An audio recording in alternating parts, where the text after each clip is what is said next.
वह रात कोई साधारण रात नहीं थी मेरे दोस्त। वह रात किसी कैलेंडर में दर्ज नहीं थी, पर किसी के जीवन में वह सबसे भारी रात बनी थी। एक कमरा था छोटा सा। एक पुराना पंखा धीमी आवाज में गिर गिर करके घूम रहा था, जैसे खुद थक गया हो और दूसरों को चलने की आहट दे रहा हो। दीवारों पर टंगी तस्वीरें बीते हुए दिनों की याद दिला रही थी, लेकिन कुछ नहीं था। अब सिर्फ सन्नाटा था। एक इंसान जमीन पर बैठा था, पीठ दीवार से लगी थी, घुटनों के सिर छुपाए हुए बैठा था। आंसू बहुत थे पर निकल नहीं पा रहे थे। उसने बहुत कोशिश की थी सबको खुश रखने की, सबका सहारा बनने की, सबके लिए मजबूत बने रहने की, लेकिन वह खुद टूट चुका था। इतना टूट चुका था कि वह एक कमरे में अकेला बैठ गया था, अपने सर को घुटने से लगाकर। उसके आगे कोई भी रास्ता नजर नहीं आ रहा था, पर उसके होठ हिले, आवाज नहीं निकल पाई। फिर बहुत धीमे से एक शब्द बाहर आया। वह शब्द था यीशु। यह शब्द एक छोटा सा था दोस्त। यह कोई प्रार्थना नहीं थी, या कोई लंबी रटी रटाई कहानी नहीं थी। यह बस एक छोटा सा टूटा हुआ नाम था, यीशु। उस इंसान ने ऊपर देखा, आंखों में उसके सवाल थे। तो उसने यीशु से कहा, हे यीशु, अगर आप हैं तो कहाँ हैं? अगर आप सुनते हैं, अगर आप सुन सकते हैं तो मेरी खामोशी क्यों नहीं सुनते? अगर आप प्रेम में हैं तो मेरा दर्द क्यों इतना गहरा है? एक एक करके जमीन पर आंसू टकराने लगे। दिल के भीतर उसने कहा, प्रभु, मैं थक गया हूँ। अब लड़ने की ताकत नहीं है मुझ में। अब समझाने की शक्ति नहीं रही मेरे पास। अब मुस्कुराने का नाटक नहीं कर सकता मैं। कमरे में कोई जवाब नहीं था। बस वही पंखा जो धीरे धीरे चल रहा था, बस वही अंधेरा जो चारों तरफ छाया हुआ था। और तभी वहां प्रभु यीशु मसीह का आगमन होना शुरू होता है। अचानक कमरे की हवा बदल गई। कोई दरवाजा नहीं था, लेकिन दरवाजा खुला। कोई खिड़की नहीं थी, लेकिन खिड़की खुली। पर एक नरम रोशनी कमरे में उतर कर आई, इतनी कोमल कि आंखों को चुभी ही नहीं, आंखों का दर्द महसूस हुई। इतनी शांत रोशनी थी कि दिल कांप उठा और दिल की धड़कनें तेज हो गई। उस इंसान की सांसें डगमगाने लगी।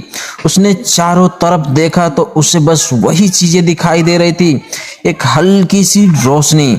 और तभी उस रोशनी के अंदर से एक आवाज आई। वह आवाज ना ऊंची थी, ना नीची थी, ना डरावनी थी, ना भड़काने वाली थी। बस एक ऐसी छोटी सी आवाज थी जैसे कोई बहुत अपना कान के पास आकर फुसफुसाए हुए शब्दों में यह कह रहा हो कि मैं यहां हूं। उस इंसान का शरीर कांप गया, क्योंकि वह आवाज प्रभु यीशु मसीह की थी, जो उसके कानों से नहीं, उसके दिल से टकराई, उसके आत्मा से टकराई और सिर्फ उससे, उसके विश्वास से बात करने लगी। उस आदमी ने डरते डरते पूछा कि कौन हो आप? तो फिर से वह आवाज आई। वह आवाज फिर से आई, हल्की सी मध्यम, जो दिल को छू कर गई थी। कि वह आवाज में आवाज यह आई कि मैं वही हूं जिसे तुमने बचपन में सीखा था। मैं वही हूं जिसका नाम तुमने डर में लिया था। वह आवाज बोली, मैं यीशु हूं, क्योंकि वह यीशु की आवाज थी। बस इतना सुनते ही वह व्यक्ति पूरी तरह से टूट गया। आंसू अब उसके रुक ही नहीं रहे थे। वह रो पड़ा, जैसे वर्षों से रुका हुआ बांध टूट गया हो। वह बोला, प्रभु, मैंने आपको बहुत बार पुकारा, पर ऐसा लगा कि आपने कभी जवाब ही नहीं दिया, मेरी आवाज को सुना ही नहीं। फिर वह मीठी सी प्यारी सी आवाज आई प्रभु यीशु मसीह की। उसने कहा, तुमने मुझे पुकारा और मैं हर बार आया। जब तुम रात के अकेले में रोए थे तो मैं तुम्हारे पास बैठा था। जब तुम सबके सामने मुस्कुराए और भीतर से टूट रहे थे तो मैं तुम्हारे आंसुओं को गिन रहा था। जब तुम्हें लगा कि तुम किसी काम के नहीं हो तब मैंने तुम्हें अपनी हथेली पर लिखा था। वह इंसान सिसक सिसक कर रो रहा था। फिर उसने कहा, लेकिन प्रभु, अगर आप साथ थे तो इतना दर्द मेरे जीवन में क्यों था? प्रभु यीशु मसीह नम्रता से बोले, क्योंकि हर दर्द सजा नहीं होता। कुछ दर्द तुम्हें उस जगह से निकालने के लिए होते हैं जहां तुम मर रहे होते हो। कुछ टूटन तुम्हें उस रूप में ढालने के लिए होती है जिसके लिए तुम बने हो। यीशु ने आगे और क्या कहा दोस्त? यीशु ने कहा, तुमने मुझे तब ढूंढा जब सब ठीक था, पर तुमने मुझे सबसे गहराई से तब जाना जब सब कुछ टूट गया था। कमरे में शांति इतनी थी कि यह शांति भारी नहीं थी, यह शांति चंगाई से भरी थी मेरे दोस्त। उसके बाद यीशु बोलते हैं, क्या तुम्हें पता है मैंने क्रूस पर अपने हाथ क्यों फैलाए थे? वह इंसान चुपचाप सुन रहा था।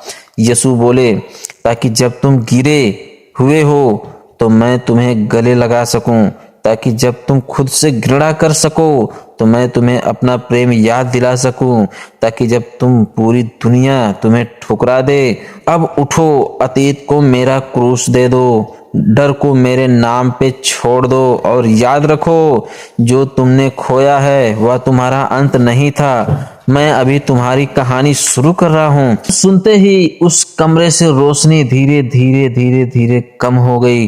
कमरा वही था पर इंसान वहां नहीं था। उसके चेहरे पर आंसू थे पर आंखों में उम्मीद थी। उस आदमी का जीवन पूरी तरह से बदल गया। मेरे दोस्त, यह कहानी आपके भी दर्द को बयां करती हो। अगर तुम यह कहानी सुन रहे हो तो जान लो, यीशु ने तुम्हारा नाम भी सुना है और अभी भी तुम्हारे पास खड़ा है और वह अभी भी कह रहा है कि मैं यहाँ हूँ।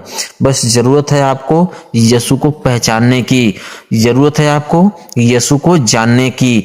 तो यह वीडियो अच्छी लगे तो इस वीडियो को लाइक, शेयर और सब्सक्राइब जरूर करें मेरे दोस्त। हो सकता है परमेश्वर आपके जीवन में भी उस अंधेरे कमरे में रोशनी की तरह आए और आपका हर पल, आपका हर दुख, आपका हर दर्द अपने साथ लेकर जाए, आपकी जिंदगी में बदलाव लाए। यदि आपको यह वीडियो अच्छी लगी हो तो लाइक, शेयर और सब्सक्राइब जरूर करना मेरे दोस्त। परमेश्वर का धन्यवाद हो। परमेश्वर आपके जीवन में अनुग्रह बनाए रखे। जय मसीह की।